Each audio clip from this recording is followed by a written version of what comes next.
Hello दोस्तों, कैसे हो आप लोग। मेरा नाम है दीपक और मैं स्वागत करता हूं अपने इस यूट्यूब चैनल सिविल एनालिसिस में, जहां आज हम बात करने वाले 9 अगस्त 2024 के जितने भी हिंदू न्यूज़पेपर है रिलेटेड आर्टिकल है उसके बारे में यहाँ पे डिस्कस करने वाले। जो भी इंपॉर्टेंट आर्टिकल होगा उनको कवर अप करने वाले यहाँ पे, ठीक है। और ये वीडियो जो है आपको डेली 7 बजे जो है 7 PM तक अपलोड हो जाएगी, ठीक है। और मैं उम्मीद रखूंगा कि 7 बजे तक ये अपलोड हो जाए, ठीक है।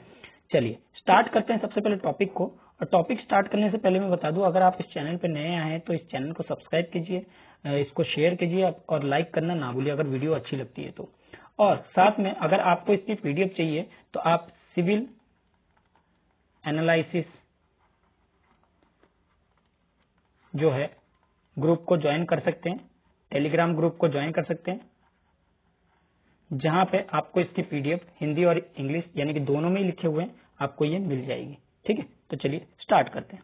सबसे पहला article, RBI hold repo rate at 6.5% for 9th time in a row. क्या कह रहा है, RBI ने यहाँ 9वीं बार क्या किया है, जो रेपो रेट है वो 6.5 रखने की बात कही है, ठीक है। 9वीं बार जो है 6.5 जो है रखने की बात कही है। कैसे भाई, ये जो मीटिंग है ये RBI की मॉनेटरी पॉलिसी की, ये यूनियन बजट के बाद पहली मीटिंग है, ठीक है। अभी यूनियन बजट आया है और उसके बाद की अगर देखा जाए तो ये क्या है, पहली मीटिंग है। और जिसमें ये डिसाइड किया गया कि इस बार का जो रेपो रेट होगी वो भी क्या रहेगी, अनचेंज रहेगी, यानी कि 6.5% रहेगी इस 9वीं बार भी, ठीक है। ये बताया जा रहा है। उसके बाद आप यही चीज हिंदी में भी देख सकते हैं। उसके बाद और क्या बताया गया, और बताया गया कि इस बार जो इन्फ्लेशन है वो तो कहीं ना कहीं मॉडरेट है। इन्फ्लेशन जो देखा जाए वो तो मॉडरेट है, लेकिन मॉडरेट है, लेकिन कहीं ना कहीं डिसइन्फ्लेशन में अनइवन देखा जा रहा है। मतलब जो आपकी डिसइन्फ्लेशन है उसमें कहीं ना कहीं असमानता दिखी जा रही है, उसमें कहीं ना कहीं धीमी दिखी जा रही है। तो जिस वजह से हम लोग क्या करेंगे, इस बार जो रिवर्स आपकी रेपो रेट है वो 6.5% पे ही रहना चाहिए। उसके बाद बात करते हैं स्टैंडिंग डिपॉजिट फैसिलिटी। ये जो रेड कलर के इनको आपको अभी मैं इसके बारे में एक्सप्लेन भी करूंगा आगे, ठीक है। क्या बताया जा रहा है, स्टैंडिंग डिपॉजिट फैसिलिटी को कहीं ना कहीं उन्होंने यहाँ पे 6.25% रखने की भी बात की है। और जबकि मार्जिनल स्टैंडिंग फैसिलिटीज रेट और बैंक रेट को यहाँ पे कितना रखने की बात की है, 6.75%, ठीक है। इतना रखने की जो है बात कही है। वहीं पर अगर कोर इन्फ्लेशन की बात करें, कोर इन्फ्लेशन क्या होता है, ऐसे इन्फ्लेशन जिसमें हमारे कोर सेक्टर जो है इंक्लूडेड है, यानी कि जो हमारे कोर 8 सेक्टर है, 8 कोर सेक्टर है। कोर सेक्टर के जरा नाम जो है आप मुझे कमेंट सेक्शन में बताइए, कि 8 कोर सेक्टर कौन कौन से हैं। उनसे जो महंगाई होने वाली है, ठीक है, CPI excluding food and fuel को, वो कहीं ना कहीं मॉडरेट है। देखा जाए तो ये क्या है, अभी मॉडरेट है। और मॉडरेट होने के साथ साथ जो जबकि फ्यूल जो देखा गया है क्या है हो रहा है, उसमें थोड़ा सा गिरावट जो है नजर आ रही है। इस वजह से जो है यहाँ पे ये स्टैंड रखा गया है। चलिए आगे बात करते हैं भाई RBI की, ठीक है, रिजर्व बैंक ऑफ इंडिया की। रिजर्व बैंक ऑफ इंडिया को अगर हम शॉर्ट फॉर्म में देखें तो RBI लिखा जाता है। ये क्या है, हमारा एक सेंट्रल बैंक है। ये क्या है, हमारा सेंट्रल बैंक है और एक रेगुलेटरी बॉडी है जिसका रिस्पॉन्सिबल है कि वो बैंकिंग सिस्टम को, इंडिया के जो बैंकिंग सिस्टम है उसको रेगुलेशन करे। और इसका रिस्पॉन्सिबल है कि भाई कंट्रोल करना, इशू करना, किसको, इंडियन रुपीज को कंट्रोल करना, इंडियन रुपीज को इश्यूज करना और उसकी सप्लाई को कहीं ना कहीं मेंटेन करना। यहाँ किसका काम है, RBI का काम है। अगर RBI की बात की जाए, उसकी स्टेब्लिशमेंट कब हुई थी, 1934 में। और किसके अंडर में की गई थी, reserve bank of India act एक स्टैट्यूटरी बॉडी के रूप में की गई थी, ठीक है। उसके बाद अगर बात करें प्राइवेटली, सबसे पहले तो ये स्टार्टिंग में प्राइवेटली ओनेड था। उसके बाद इसको नेशनलाइज कब किया गया, इन 1949 में, ठीक है। ये याद रखने वाली चीज है। और अभी अगर बात की जाए फुल्ली ओनेड किसके अंडर में है, आपकी मिनिस्ट्री ऑफ फाइनेंस के, यानी कि गवर्नमेंट ऑफ इंडिया के अंडर में ये अभी है, ठीक है। यही चीज आप देख सकते हैं हिंदी में, सारी डिटेल आपको मिल जाएगी। और इसका जो PDF है आपको टेलीग्राम ग्रुप यानी कि सिविल एनालिसिस के टेलीग्राम ग्रुप में मिल जाएगा। इसके बाद बात करते हैं कंपोजिशन ऑफ RBI का कंपोजिशन कैसे हुआ। भैया इसमें बात की जाए तो 21 member central board of director है, ठीक है।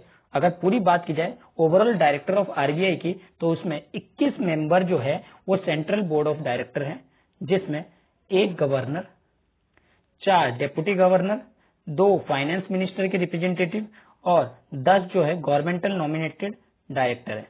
ठीक है, और वहीं पे 4 डायरेक्टर जो कि रिप्रेजेंट करते हैं लोकल बोर्ड को, जैसे मुंबई, कोलकाता, चेन्नई और दिल्ली। यहां से हर एक each of this local body consist 5 member जो रिप्रेजेंट करते हैं अपने रीजनल इंटरेस्ट को, इंटरेस्ट ऑफ कॉर्पोरेटिव को और इंडिजीनियस बैंक को। पहली गवर्नर की बात किया जाए आरबीआई की तो कौन थे? ऑस्ट्रेलियन थे और इनका नाम था सर ऑसबोर्न अर्केल स्मिथ। ठीक है, उसके बाद सर सीडी देशमुख जो थे पहले इंडियन थे जो यहाँ के गवर्नर बने थे। ठीक है, इंपॉर्टेंट हो जाता है वन लाइनर के लिए, तो आप इसको याद कर सकते हैं। चलिए आगे बात करते हैं।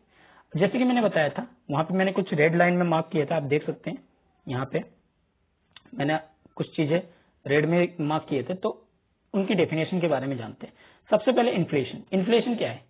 Rate of increase in price. अगर मान लीजिए सपोज कीजिए कोई प्राइस जो है बढ़ रही है, ठीक है, प्राइस जो है एकदम से बढ़ रही है। जैसे आपने इस साल मतलब इस मंथ में सपोज करो आप एक राइस जो है लेके आते हो और राइस आपको सपोज करो ये 30 रुपए में मिलता है। ठीक है, और जब ये नेक्स्ट मंथ तक जाता है तो नेक्स्ट मंथ तक इसकी प्राइस इंक्रीज होकर कितनी हो जाती है? 35 रुपीज हो जाती है। तो इसका मतलब क्या हो गया कि 5 रुपए की हमारी महंगाई हो गई है।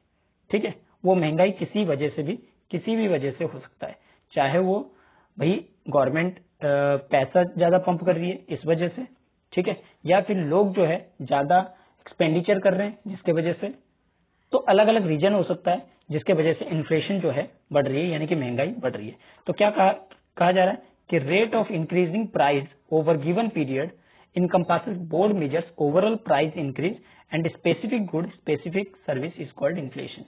यानी किसी स्पेसिफिक गुड का या सर्विस का, इसमें ध्यान रखना दोनों ही चीज सर्विस और गुड्स भी आते हैं, इनका अगर ओवरऑल प्राइस अगर इंक्रीज होता है किसी स्पेसिफिक गिवन टाइम पीरियड में तो उसको हम लोग कहेंगे आपका इन्फ्लेशन। जैसे यहाँ पे इंक्रीज हो रहा था कब भैया? 1 मंथ के अंदर अंदर। ठीक है, तो एक स्पेसिफिक पीरियड में हो रहा था। और गुड्स का हो, जैसे यहाँ पे हम लोग राइस का एग्जांपल लिए थे, आप इसी तरह से जैसे मान लीजिए आप ट्यूशन पढ़ते हैं और ट्यूशन का प्राइस जो है इस साल जो है आपसे 1000 कोई पे ले रहा था और अगले साल उसको 1500 कर दिया, तो इसका मतलब 500 रुपए की आपकी क्या होगी?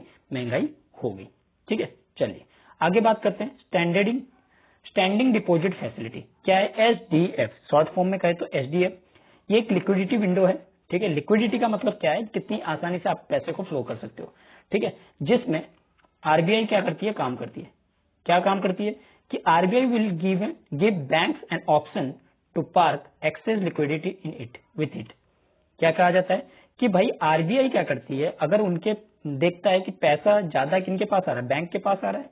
ठीक है, तो बैंक को ये ऑप्शन देती है कि आप जो है आप हमें जो है रिवर्स रेपो रेट के हिसाब से आप क्या करो, हमारे पास पैसे जो है डाल दो और हम आपको क्या करेंगे? इंटरेस्ट रेट देते रहेंगे। ठीक है, एसडीएफ यानी कि स्टैंडिंग डिपॉजिट फैसिलिटी। आपके पास अगर ज्यादा पैसा हो रहा है तो आप उस लिक्विडिटी को हर जगह बांट रहे हो, लेकिन अभी जा नहीं रहा है कोई चीज। जैसे मान लीजिए सपोज कीजिए एक दिन में आया, 1 डे में किसी बैंक के पास आया 1 करोड़ रुपए, लेकिन सपोज करो ये 1 करोड़ रुपए जब तक ये यूज नहीं होगा तब तक इसकी बेनिफिट नहीं मिलेगी। तो इसमें से 90 लाख रुपए क्या हो गया भैया? लोन में बैंक ने घुमा दिया, उसी दिन ही बैंक ने लोन में घुमा दिया। लेकिन अब यहाँ पे अभी भी 10 लाख रह गया, तो 10 लाख क्या हो गया? एक्सेस हो गया, इसके पास एक्सेस लिक्विडिटी हो गया।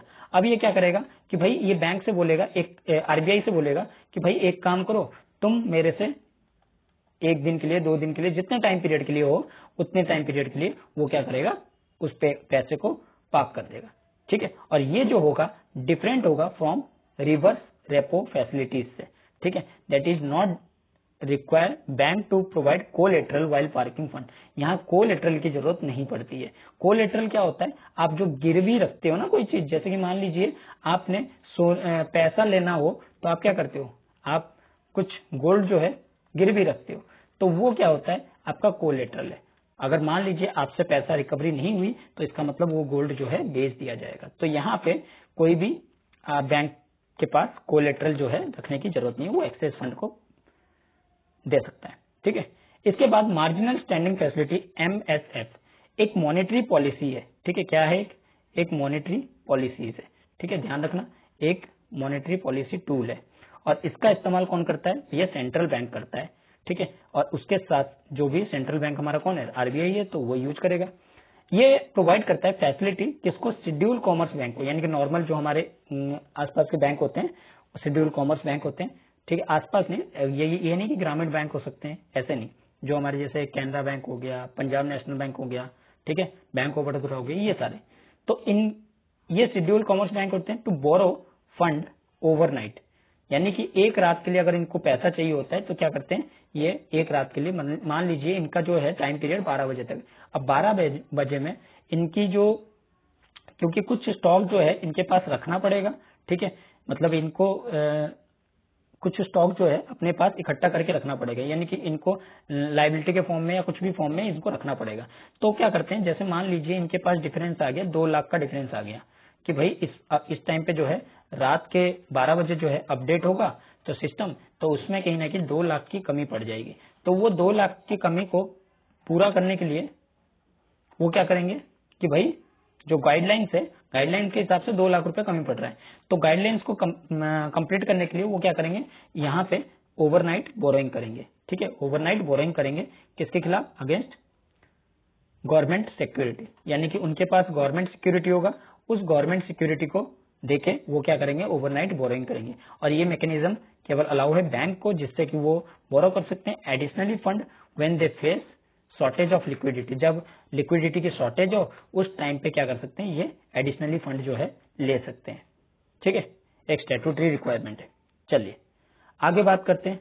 अगला article, union government amend CAA guidelines on document to prove foreign origin. क्या बताया जा रहा है? संघ द्वारा विदेशी मूल साबित करने के लिए दस्तावेजों पर CAA का दिशा निर्देश में संशोधन किया गया, ठीक है। अब देखिए क्या हुआ है, इस टाइम पे जो होम मिनिस्टर है, यूनियन होम मिनिस्टर, उन्होंने क्या किया है? जो रूल है सिटीजनशिप अमेंडमेंट एक्ट 2019 में, उसके रूल में कुछ अमेंडमेंट किया है और कुछ प्रोविजन को इंक्लूड किया है कि भाई जो एप्लीकेंट है वो क्या कर सकते हैं? Seeking citizenship to submit document को सबमिट कर सकते हैं किसी भी गवर्नमेंट अथॉरिटी इन अफगानिस्तान में हो, बांग्लादेश में हो, पाकिस्तान में हो, जहां पे उनका रूट कॉज है, यानी कि वो किसी भी सरकारी प्राधिकरण द्वारा इन देशों में अपनी जड़ें स्थापित करने के लिए एक दस्तावेज जो है जमा करना होगा, ठीक है, ये बता रहे हैं। अब बात की जाए CAA की। CAA क्या है? Required application declare that they are foreigner. CAA ये बताता है कि भाई आप जो है फॉरेनर हो, ठीक है, और ये किसके लिए? अफगानिस्तान, पाकिस्तान और बांग्लादेश के लिए लाया गया, ठीक है, आगे बताऊंगा किस चीज के लिए। उसके बाद जो रिक्वायरमेंट है वो अंडर शेड्यूल 1A में है और जिसमें लिस्ट किया गया 9 डॉक्यूमेंट को इश्यू करने के लिए कोई भी गवर्नमेंट अथॉरिटी इन 3 कंट्री में जो है कर सकती है, प्रूव कर सकती है कि जो एप्लीकेंट है या एनसेंटर है या नेशनल ऑफ अफगानिस्तान है, बांग्लादेश है, पाकिस्तानी है, ये सारी चीजें। और इसमें कहीं ना कहीं एक्सपेंड होगा to include document issued by state and union government और कोई भी क्वासी जुडिशियल अथॉरिटी हो सकता है इंडिया की। CAA क्या करता है? फैसिलिटेट करता है सिटीजनशिप को, यानी कि सिटीजनशिप को और आगे एक नेक्स्ट लेवल तक बढ़ाता है, जिसमें 6 नॉन मुस्लिम कम्युनिटीज को कहीं ना कहीं देश में यानी इंडिया में एंटर होने के लिए कहता है। और कब एंटर होते हैं? 31 दिसंबर 2014 से पहले। तो इसका मतलब इनको जो है नागरिकता दी जाएगी, इस बारे में बात करता है। बात की जाए तो दिसंबर 2019 में सिटीजनशिप अमेंडमेंट एक्ट लाया गया। अमेंडमेंट एक्ट 1955 को क्या किया गया? अमेंड किया गया और इसमें फैसिलिटेट किया गया सिटीजन को कि थ्रू रजिस्ट्रेशन एंड नेचुरलाइजेशन से, चाहे वो टू अनडॉक्यूमेंट माइग्रेंट क्या कर सकते हैं, जो बिलोंग करते हैं नॉन मुस्लिम से, वो यहाँ आके रह सकते हैं। यानी कि 6 जो आपके नॉन मुस्लिम कम्युनिटी है उनके लिए ये जो CAA का प्रावधान है वो लाया गया था, ठीक है। चलिए अगले आर्टिकल की बात करते हैं, थर्ड आर्टिकल की, why Himalayan town need a different kind of development, ठीक है।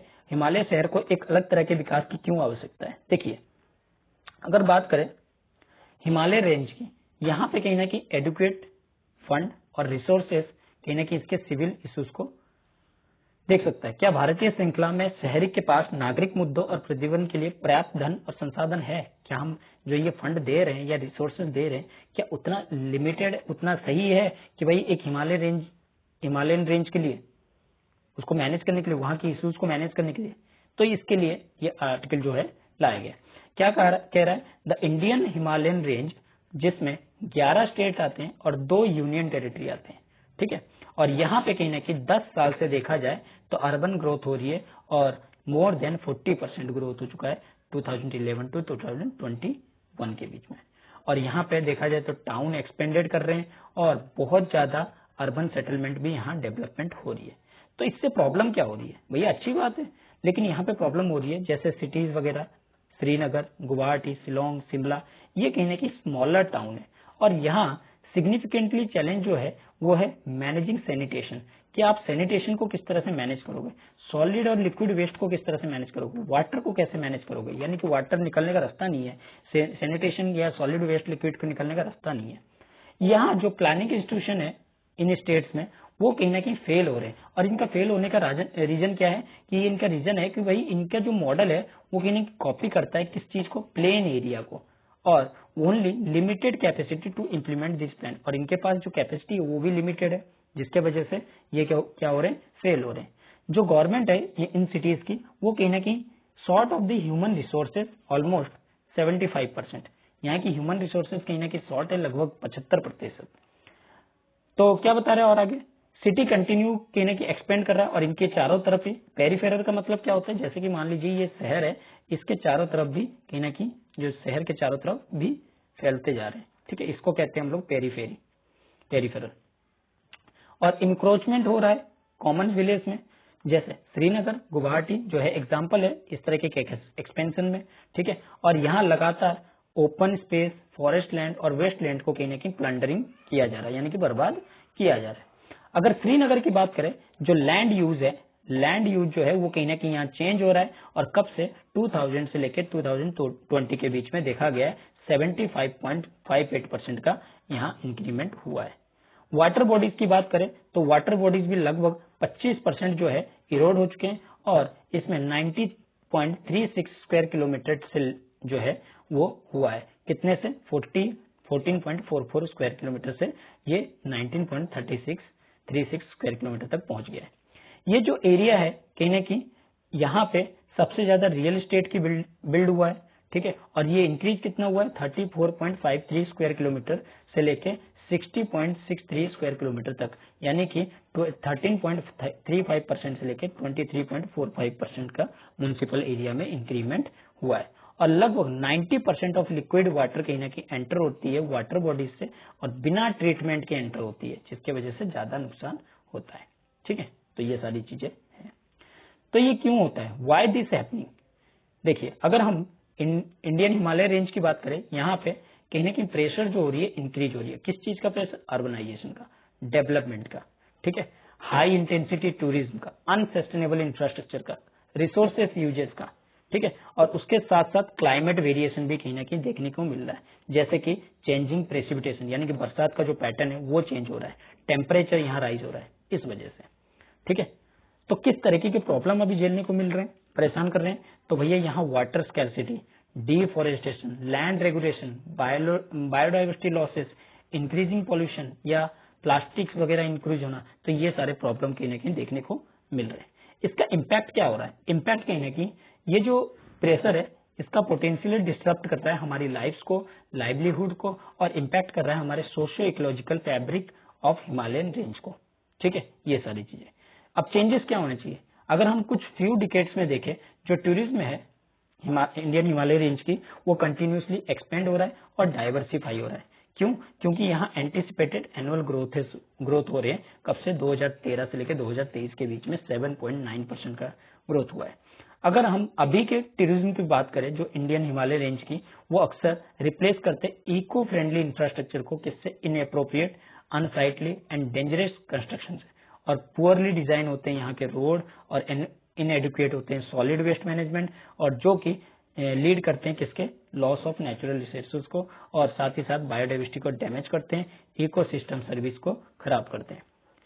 वहीं इको टूरिज्म की बात करें, ये कहीं ना कहीं इम्फेसाइज करते हैं इन्वायरमेंटल फ्रेंडली टूरिज्म को, और कहीं ना कहीं क्रूशियल होता है लॉन्ग टर्म सस्टेनेबिलिटी के लिए, ठीक है। इको टूरिज्म मतलब वहां पे जो घूमने फिरने के लिए लोग आते हैं। चलिए आगे बात करते हैं, तो हमें करना क्या चाहिए, हमें सबसे पहले तो प्लानिंग इंस्टीट्यूशन बनाना चाहिए इंडियन हिमालय रेंज में, ठीक है, सिटीज में जो गाइड कर सके लैंड यूज प्रिंसिपल को। प्लानिंग इंस्टीट्यूशन को कहीं ना कहीं गाइडेड बाय यही एक ही चीज शायद 2 बार वो होगी, ठीक है। जो प्लानिंग प्रोसेस होनी चाहिए वो लोकल तरीके से इन्वॉल्व होनी चाहिए, यानी कि लोकल लोगों को मिला के इन्वॉल्व होनी चाहिए, और बॉटम अप अप्रोच इस्तेमाल करना चाहिए, यानी कि जो जमीन पे रह रहे उन लोगों से सबसे पहले पता करना चाहिए। उसके बाद आप ये नहीं कि आप सीधा हायर लेवल अथॉरिटी से पता करने जाओ कि यहाँ पे क्या हो रहा है, आप जमीन से जानकारी नहीं लिए, यानी कि बॉटम से जानकारी नहीं लिए और आपने सीधा हायर लेवल की जानकारी ले रहे हो।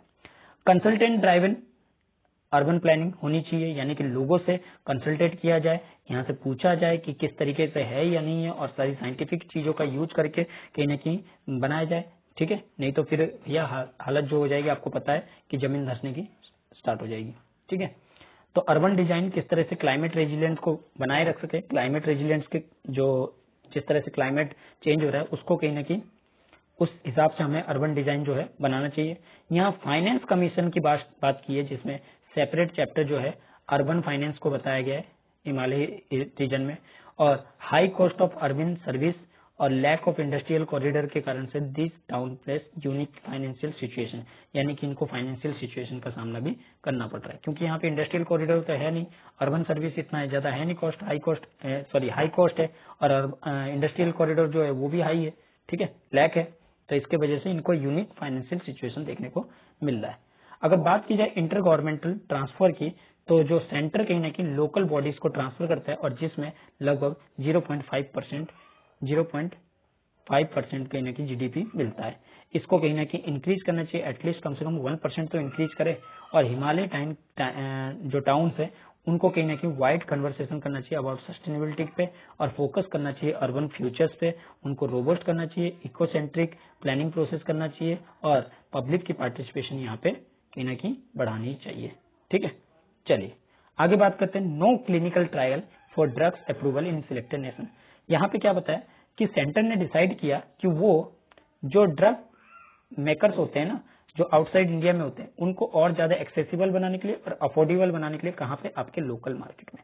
यूनियन गवर्नमेंट ने यहाँ पे डिसाइड किया कि वो वेविंग प्रोसेस देंगे requirement of clinical trials in India if drug approval in US, UK, Japan, Australia, Canada और यूरोपियन यूनियन।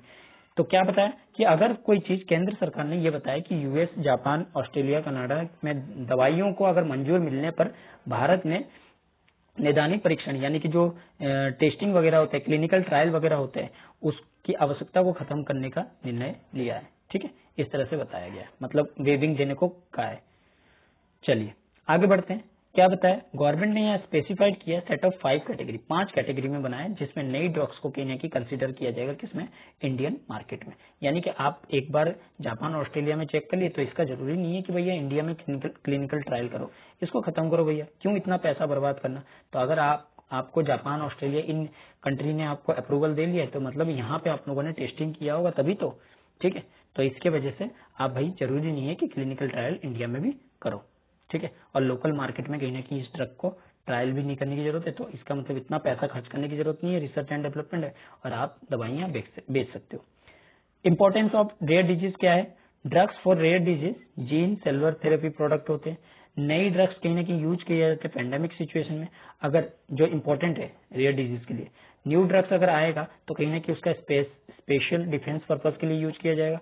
जो नई ड्रग्स है उसका जो सिग्निफिकेंट है वो थेरेपेटिक एडवांसमेंट के लिए या करंट स्टैंडर्ड केयर के लिए कहीं ना कहीं इंपॉर्टेंट होगा।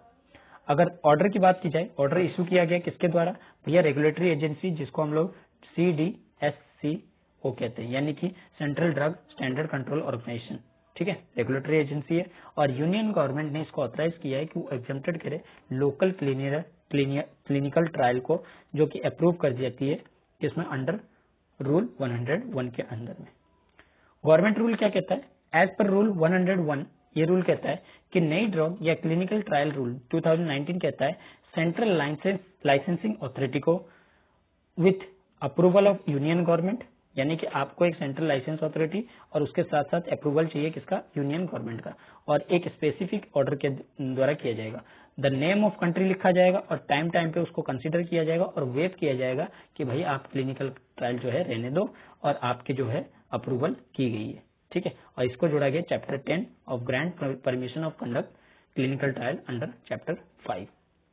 बेनिफिट क्या है, डोमेस्टिक और फॉरेन ड्रग मैन्युफैक्चर कहीं ना कहीं एक्सपीडाइटिंग करेंगे जिससे कि अप्रूवल प्रोसेस को, उसके साथ साथ फास्टर एक्सेस कर सकते हैं एसेंशियल मेडिसिन को इंडियन पेशेंट्स में, ठीक है, और रिकॉग्नाइज होगी it's potential transform both pharmaceutical के लिए हेल्थ केयर लैंडस्केप कहने की इंडिया में फायदेमंद रहेगी।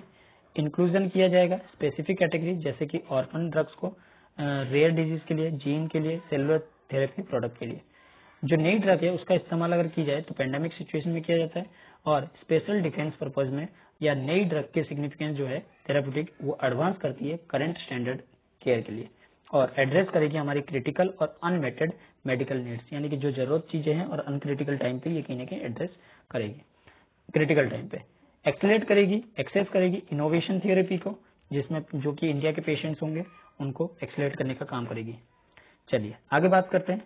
कॉफी आउटपुट में भी सिग्निफिकेंट लोअर, क्या बताया जा रहा है यहाँ पे, कॉफी बोर्ड ने हिंट दिया है जो कॉफी प्रोडक्शन है 2024-25 की वो कहीं ना कहीं लोअर रह रही है।